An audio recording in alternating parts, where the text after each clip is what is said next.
السلام علیکم ورحمۃ اللہ۔ جی میرے پیارے بھائی، آپ کا سوال ہے جنت کے 8 دروازے۔ تو یہ صحیح بخاری میں سہل بن سعد رضی اللہ عنہ راوی ہیں۔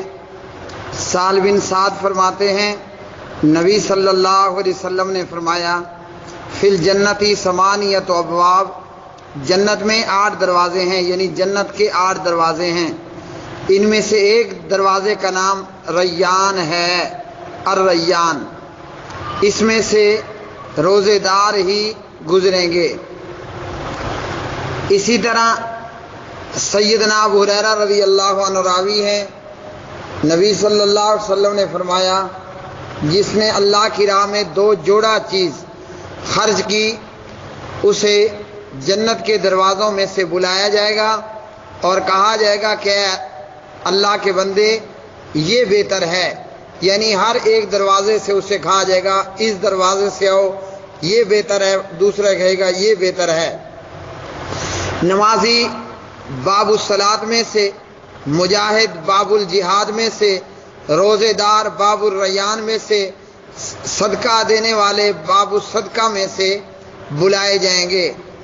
ابو بکر فرماتے ہیں یا رسول اللہ صلی اللہ علیہ وسلم، میرا باپ میری ماں آپ کے قربان ہو، کوئی ایسا شخص بھی ہے جو جنت کے سبھی دروازوں میں سے بلا لیا جائے، جس کو بلایا جائے؟ تو آپ صلی اللہ علیہ وسلم نے فرمایا کہ جی ہاں ہے، اور میں یہ امید رکھتا ہوں کہ اے ابو بکر تو انہی لوگوں میں سے ہے۔ تو یہاں اس حدیث کے اندر یہ 4 دروازے جنت کے بیان ہوئے۔ نمبر 1 نماز، اور نمبر 2 جہاد، نمبر 3 روزہ، اور نمبر 4 صدقہ۔ اسی طرح حافظ ابن حجر رحمہ اللہ تعالی نے فتح الباری کے اندر شرح صحیح بخاری جنت کے 8 دروازوں کے نام بیان کیے۔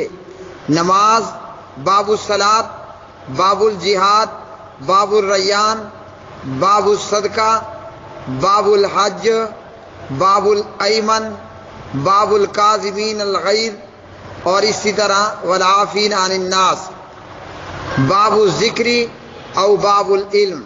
تو یہ جو 7 نمبر پر ہے، غصہ پینے والے، غصہ روکنے والے، اور لوگوں سے درگزر کرنے والے، یہ 7ویں دروازے کا نام۔ 8ویں دروازے کا نام ہے باب الذکر او باب العلم، یا اس کا نام باب الذکر ہے یا باب العلم ہے۔ واللہ اعلم بالصواب۔